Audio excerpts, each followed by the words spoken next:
My question more isn't about what your answer is to me, and I just want to understand, I just want to really listen to you kind of ramble about it, but goal setting specifically. Well, here's the thing. As life comes to you, or in some cases it feels like when life comes at you, you have this natural synthesizing of it, which causes you to launch a rocket of desire. And in essence, at the very elementary understanding, that is setting a goal. In other words, I prefer that to this. So step one is all about that. And of course, the goal or the preference that you have established is becoming more, even beyond your comprehension, because it's very difficult in this goal setting, even in whatever evolved way of goal setting that anyone might mean. The thing about these intentions moving forward and law of attraction getting hold of them and responding, because when you ask, it is always given, is this law of attraction gathering of the cooperative components factor that we were talking about earlier, so that your goals are actually more all-inclusive of everything that you are and everything you want, even the intentions or goals, you might say, that you had coming into this physical experience. The becoming of this vortex of creation, it includes so much that none of you, if we pressed you to try to describe what's in there, actually could. Because it is so comprehensive and it is so big and it matters so much and it is about so many things. So what we are encouraging is, rather than goal setting in the traditional way that so many motivational speakers are talking about it, we want you to realize that you have already asked and that part's done. You've got enough in your vortex to keep you busy for 20 or 30 lifetimes. You've done that, and step two has taken place too, because source attention upon it has caused it to gestate until it is ready to come out and play with you. It's being revealed all the time. It's just ready for you to realize it. And so instead of goal setting, what we're talking about is receiving mode receiving. But what happens, now think about this. You're really going to like this. You've all got the sense, you have to have had it because we've said it 25 times already here today. So the stuff's in the vortex, it's gestating and it's ready for you. The only question is, are you in the receiving mode? Let's say you are. You meditated, or you were around somebody that was really feeling great, and doesn't matter, you're under the influence of something and you're tuned in, tapped in, turned on. So you are in the receiving mode. And then an idea occurs to you and you say, oh man, do I have a goal? But as it comes, suddenly you're wanting to write that down. But think how much happened before you began to receive it. If we can help you make the differentiation between step one and step three, then you'll understand goal setting in the way we mean it. Because really, you've been setting the goals, but your realization that you want it is usually when most people acknowledge that they've got a goal. A lot happened before then, and then bam, it's like the baby in the womb, not much to play with and not much to do about, really. It's all sort of taking care of itself, but then it's born. Now you've got a goal. And so as that vibration turns to the thought and you have these impulses about what you want, that is so delicious. But where it goes screwy with people is that as the desire comes into their realization, they get too involved in how it's going to happen, when it's going to happen, where it's going to be, who's going to bring it. And they introduce a lot of questions to which they don't have answers, and then they lose their connection to it. Where if they wouldn't do that, then it would continue to be. In other words, when you want it, it is. You just got to let it be. And there's something about what most people do with goal setting that puts them more in the dissatisfaction mode than in the satisfaction mode. Because so often setting the goal causes them to measure where they are in relationship to the goal, which means they're looking on the void or the absence or the gap between, where your inner being is never looking on the absence of the goal. Your inner being is looking at the fullness of it and inspiring you to the activities that make it fuller and fuller and fuller and fuller and fuller. So words are just words, and they don't matter very much. And maybe some people are using the word goal and they mean something different than what we have just implied. I think more professionally, I get caught up in, not necessarily caught up, but I love the way that you speak about goals and about setting intentions for your life. And the way that professionally I've been shown is the correct way, or the correct way to some sort of success, is to write them down and to go through this process of saying, I want to be here in 5 years, I want to be there in 10 years. And that to me has always felt disruptive to coming into an alignment first and then just allowing it. So what I'm asking, is it really okay to just let myself be happy, forget the goals, and just go for it and let it happen? Yes. But this is why. We want to clarify something that you said. Is it really all right for me to just be happy and forget the goals? And we're going to take a little issue with that because your inner being didn't forget them. And when you think about them, you're usually contradicting them. Did you hear that differentiation?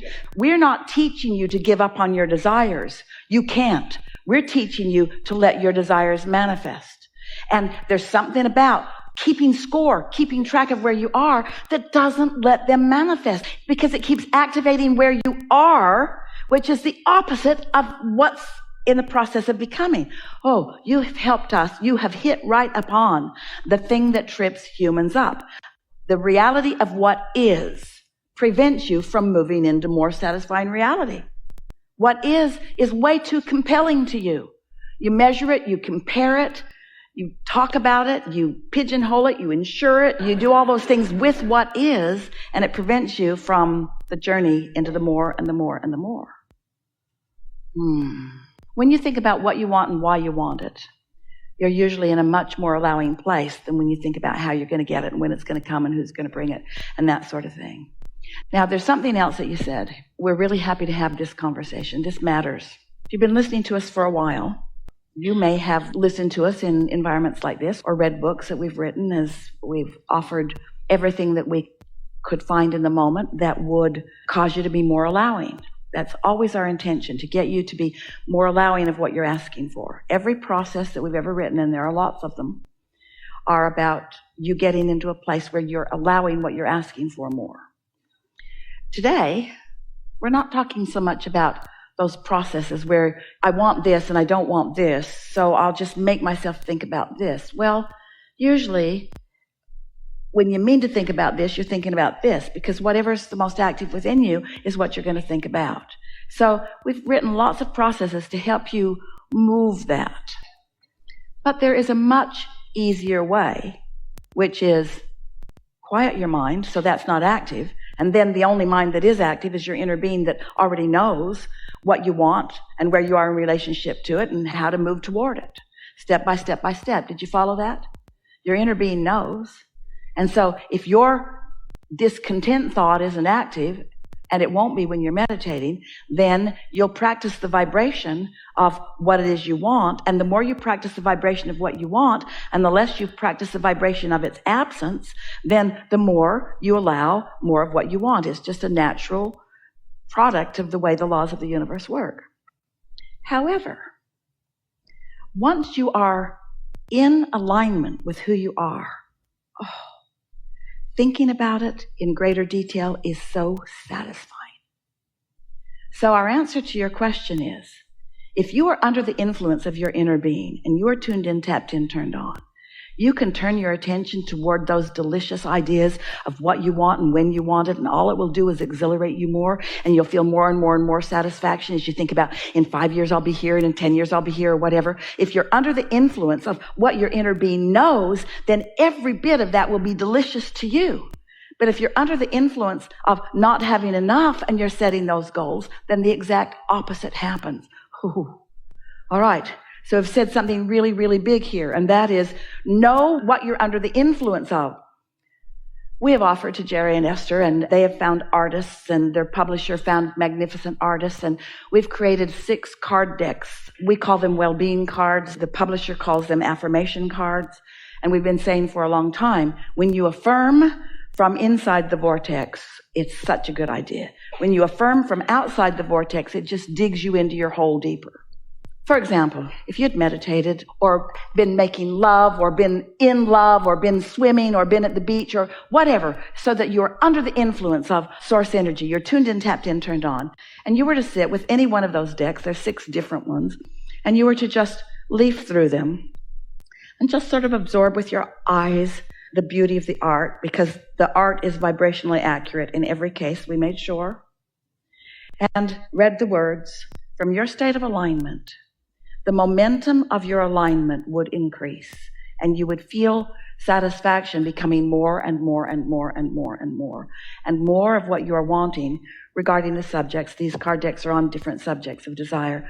Regarding the subject would come into your experience. But if you are feeling lackful about something and you decide you're going to use these cards, these vibrationally accurate, carefully created by source energy cards that are meant to take you from where you are to the heights of your satisfaction, if you sit with them in a needy place and look through them, they will annoy you. And you know that from your own goal-setting experience. Sometimes it's just annoying to even contemplate it. Well, that's because you're not under the influence of what you want. You're under the influence of where you stand in relationship to, and it's like pushing a noodle. You cannot get there from there. It's attraction, attraction, attraction, attraction. So doesn't that follow? If this is all about the law of attraction, that as I reach for satisfaction, then I attract more satisfaction. And as I attract more satisfaction, then I attract more satisfaction until I'm in the receiving mode where I have impulses about all things. Goal setting, you can't help it. Life makes you ask. It just does. And we're not ever asking you to give up on anything that you've asked. We're not asking you to let go of your goals. We're asking you to let go of your resistance to your goals. And in some cases, that means you can't think about that subject because you've practiced that subject so solidly that when that subject comes up, that's right where you go. But when you start asking yourself, little by little, is this a satisfying thought? Is this a satisfying thought? When you think about something that you've been goal setting about, and you think about how it will feel to be there, and the whole thought feels satisfying, you just relax into it and it feels so good. Makes you smile, even puts ripples on your skin a little bit, that feeling of enthusiasm.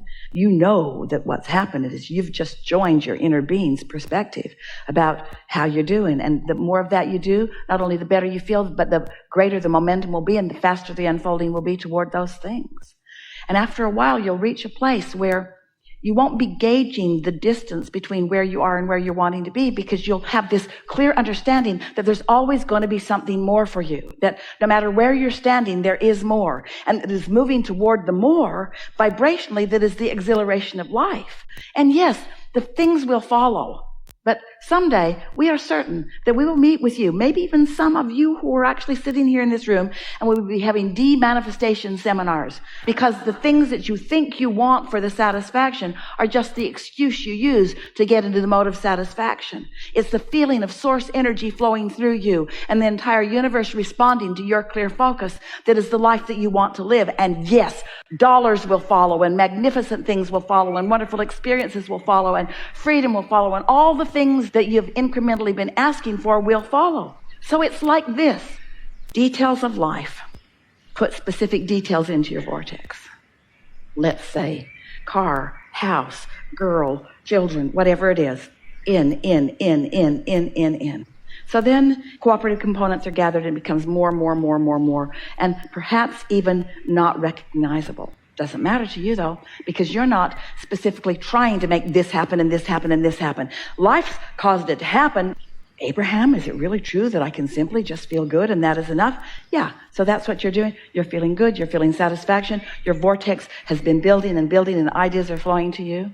Now, every one of those details that you put in, that you can't maybe feel because you can't comprehend the way they've morphed and what they've become, but they're all in there. As thoughts begin occurring to you, and you begin following the trail, the specifics of every single thing you put in there is going to weave itself in to the satisfaction that you're living as it begins to unfold.